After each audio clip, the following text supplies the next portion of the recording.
Good afternoon, ladies and gentlemen, and welcome to another episode of the Daily Print Show.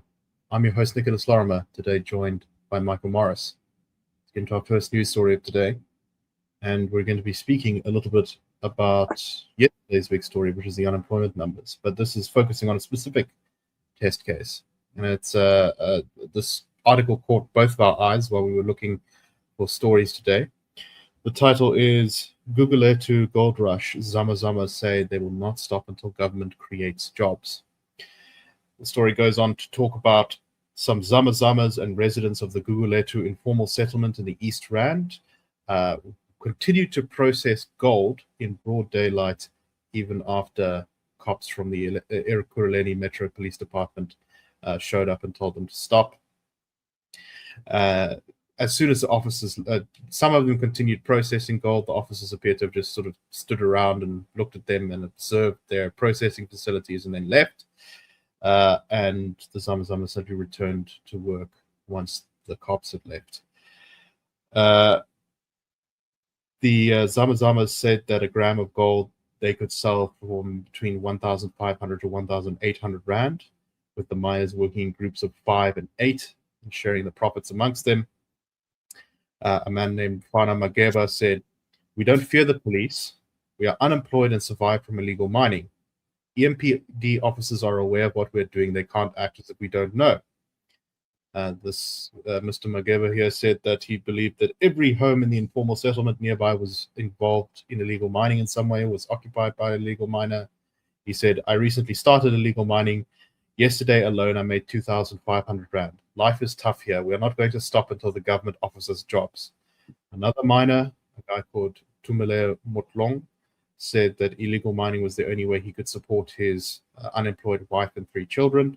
He said the soil in the informal settlement was rich in gold and didn't even require a lot of digging to get gold pieces out of it. He said, "We live and walk on top of gold. The soil is rich with gold. We don't dig deep to find the precious metal. Just a knee-deep hole can change your life." He said he started illegal mining in 2017 after losing his job. He also told the journalists, "We don't work, we are unemployable. There are no odd jobs here. We can't be criminals or rob our neighbors. They will kill us if we become criminals." He said him and 6 of the men who worked with him had recently produced 18 grams of gold. Another miner told the journalists there that gold buyers arrived every evening, so they didn't even have to travel and transport the gold far away.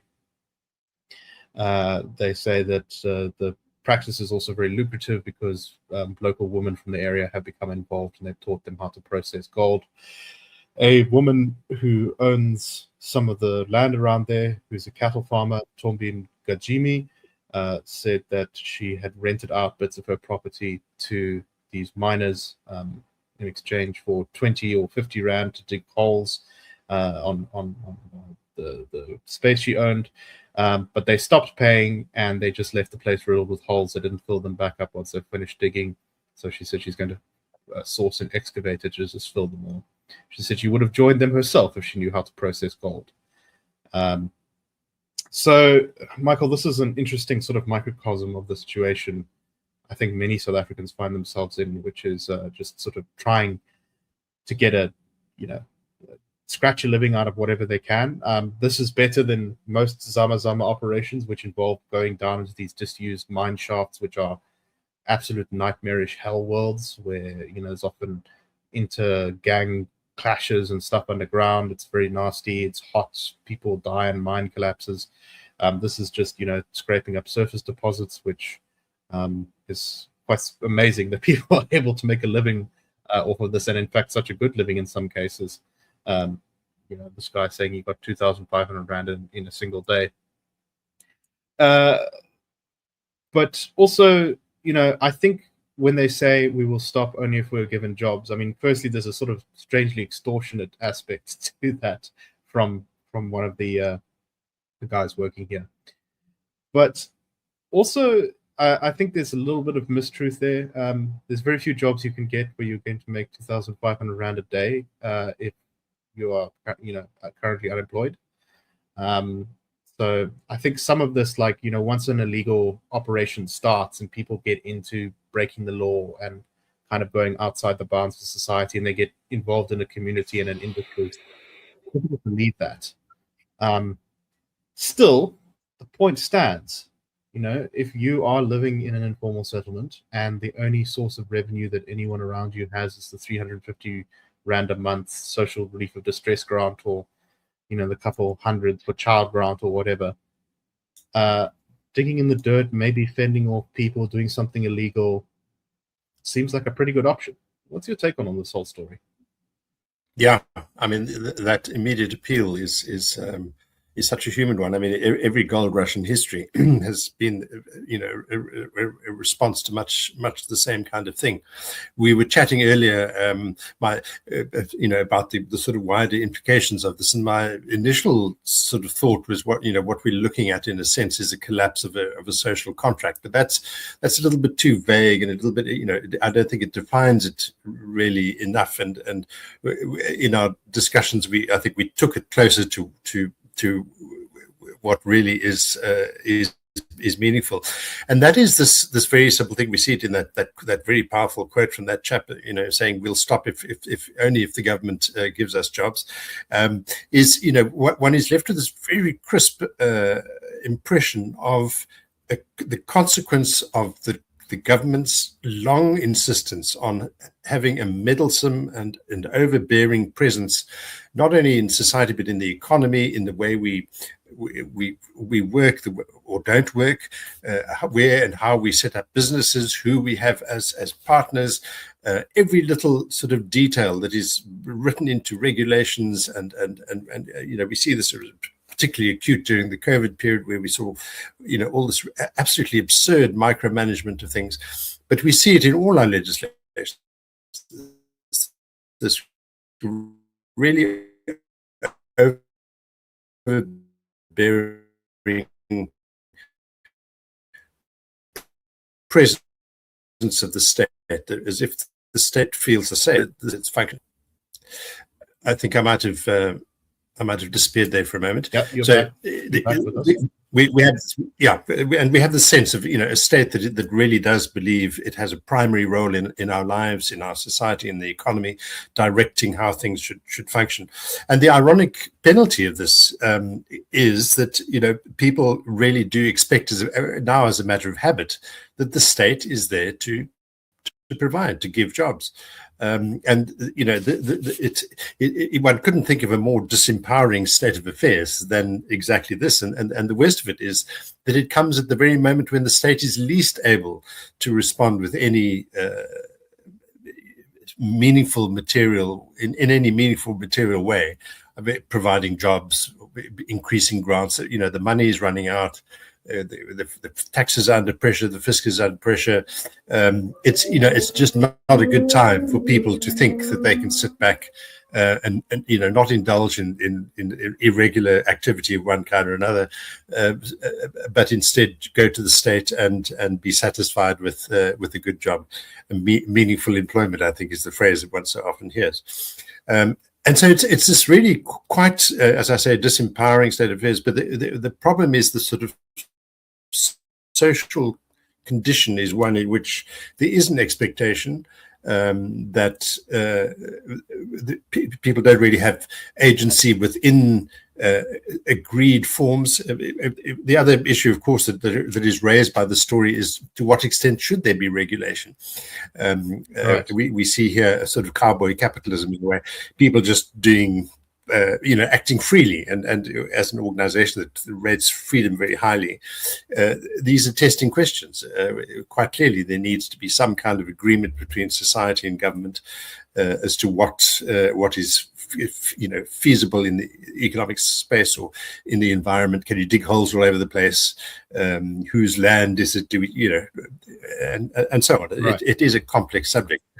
But if all of that just erodes away because the state is now incapable of meeting the promise that it implicitly makes in every step it takes, you then have the kind of problem that we see. and people saying, well, we're not going to indulge in criminality because the neighborhood will kill us. But nevertheless, we're going to carry on being zamas, whatever the police say, until the government gives us jobs. So it's quite a nihilistic environment that is, I think, traceable back to the very basis on which we were building. Not we necessarily, but our government has been building this post-1994 democratic state. It's quite an ironic thing. It's also sort of an interesting slap in the face to government's custodianship of all the minerals, right? And you mentioned this when you say that we should question the sort of regulations here. I mean, in a certain sense, this is just a unsafe mining operation. I'm sure the gold processing part is probably involving very dangerous chemicals. I know that quite often these Zama gold processing operations, they poison people by mistake, or the horrible things happen because they're using all these toxic chemicals. I think they often use arsenic as part of the process to separate the gold. I'm not a geologist, so I wouldn't. This is not my area of expertise, or a chemist.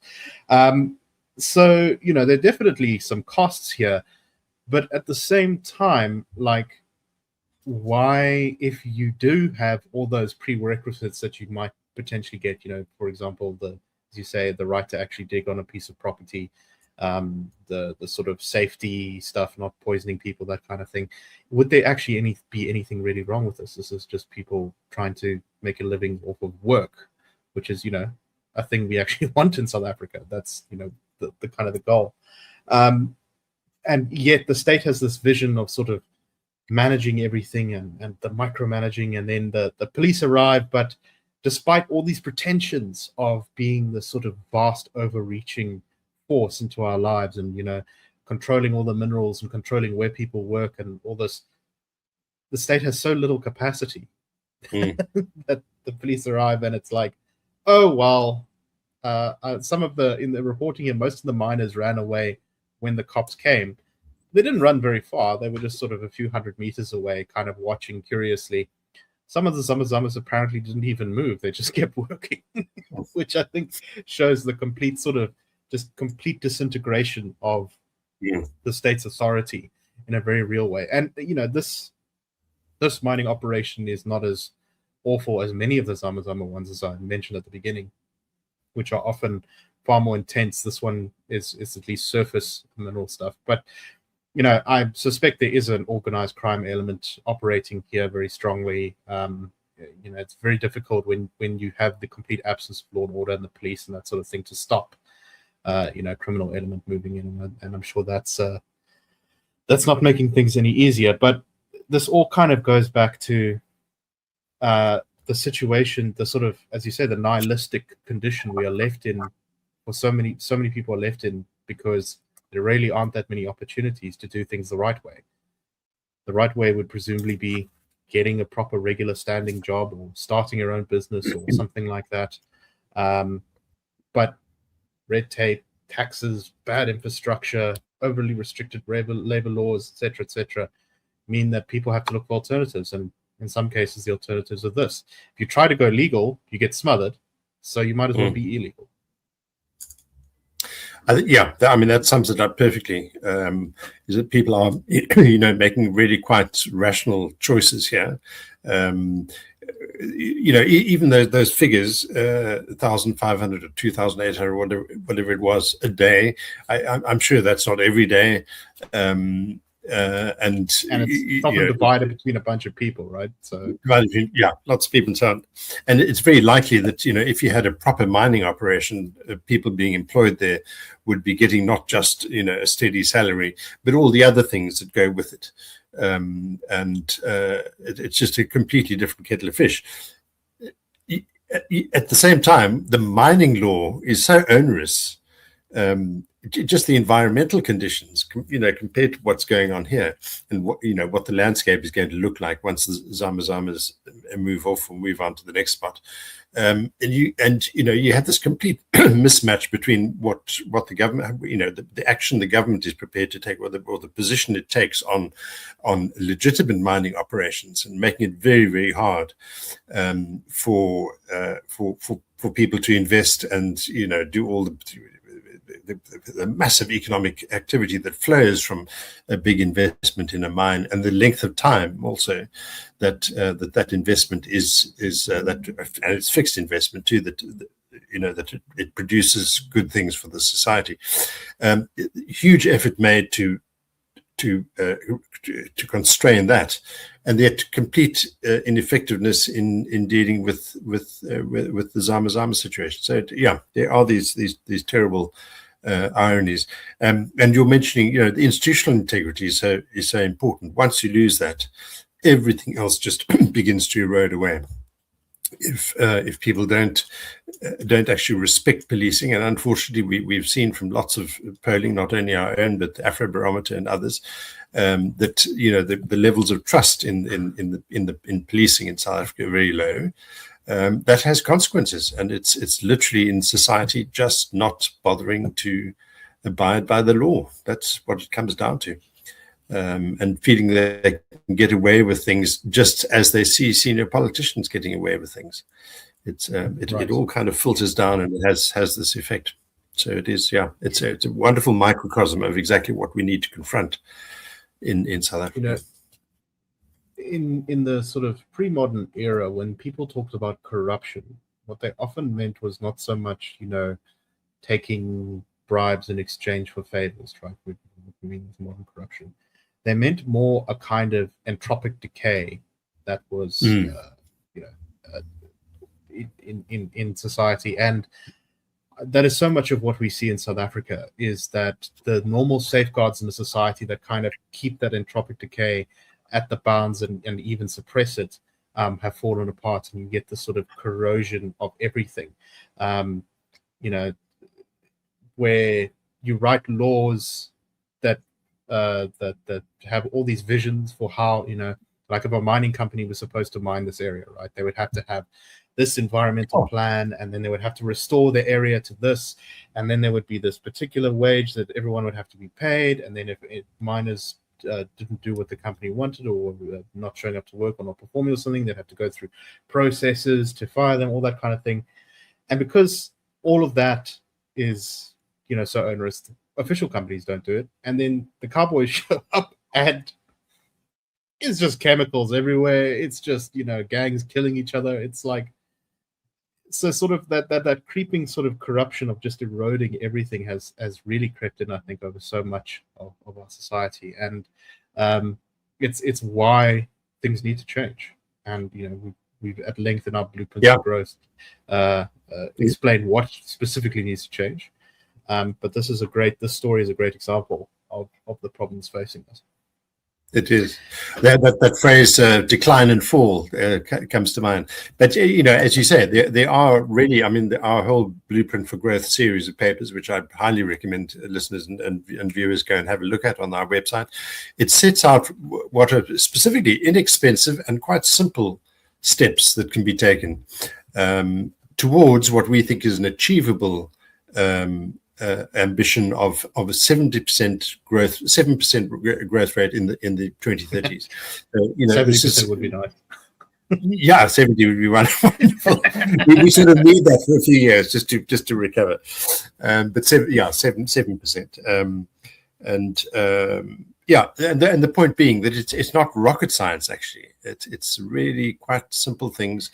It's a lot of these regulations are useful and important. It's really just a question of whether they are unduly onerous, and whether there's a sort of ability of the government and officials and so on to engage with miners and figure out what works, what's feasible, what is going to actually benefit the country.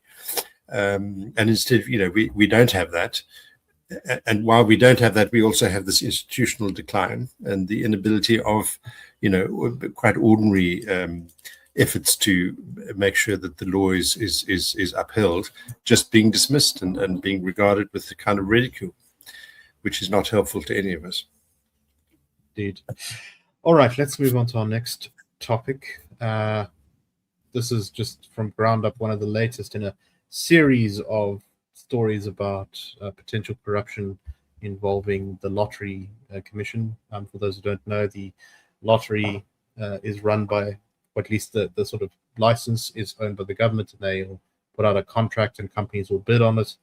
And the company that gets the bid on it gets to keep some of the profits from the lottery ticket sales, but most of the lottery money is supposed to go to various charitable enterprises, like building a school or an old age home or orphanage or whatever. And a number of these projects the lottery was supposed to have invested money in to help various communities around the country have unfortunately been subject to an enormous amount of corruption, which is being investigated by the Special Investigative Unit. An old age home in Dumbe in northern KZN is one such one. It was a 36.8 million rand old age home that is still unfinished despite being started in 2017. The contract was originally given to a dodgy company that was, I think, registered as an NGO with no previous history of construction. They didn't finish the thing because presumably they were owned by some person connected to whoever handed out the contract, is the suspicion here. And so another company was brought in to solve the problem, but now apparently they say they couldn't finish the contract either because the first company was blocking them from completing it and demanding essentially extortionate money to let them have access to the building site. And now the National Lotteries Commission is suing the second company, saying that they didn't do their job right. Kind of seems like they should sue the first company, but anyway. So, complete mess. We've seen this in so many circumstances, but Michael, you said that you thought it tied nicely into what our colleagues were speaking about today at a webinar. What were your thoughts on this? Yes, indeed. So our colleagues, Gabriel Krause, who's Executive Director of IRR Legal and a fellow at the IRR, has produced a report. It's part of the Blueprint for Growth series we mentioned earlier. Cut VAT and BEE premiums. It's an updated version of an initial report produced last year. This is a new report, with new data and survey details and so on. Data. The essential point is that that a huge savings can be achieved by cutting BEE premiums and ensuring that value for money is at the center of something like more than 1 trillion, I think it's 1.4 trillion rands state procurement spending a year. That's an awful lot of money. BEE premiums muddle the choices that procurement officers make. It's not properly accounted for, not visibly accounted for. Gabriel has and his team have done a huge amount of work in getting Treasury to reveal more and more about where exactly these numbers are. I recommend going to look at those reports and look at the data. It's really quite fascinating, quite unnerving. But it's gradually the argument is building for what the Zondo Commission argued was necessary, is value for money spending, procurement spending. 1.4 trillion a year, that's a lot of money. This is going to be much better for black-owned businesses, white-owned businesses, doesn't matter. Any business in South Africa is going to benefit from an environment in which there's better competition. The society is going to obviously benefit enormously from value for money spending. The taxpayers are going to see real results for the money that they are paying in taxes and so on.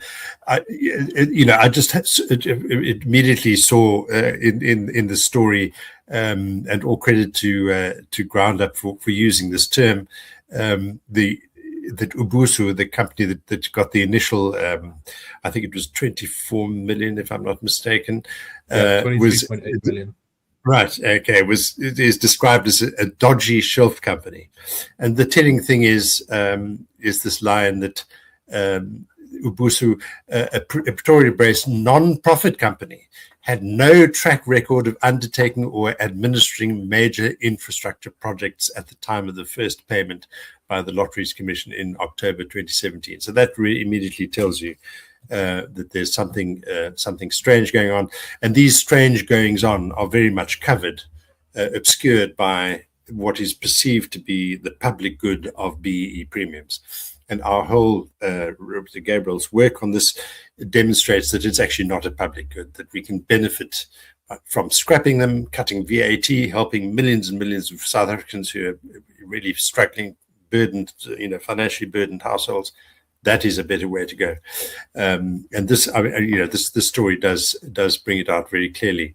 I also just I just wanted to mention this. I see the second byline on the story is Raymond Joseph, who I know has long worked for Grounder, but he's also done enormous amount of work on following the lottery story, following the money, querying, causing a fuss.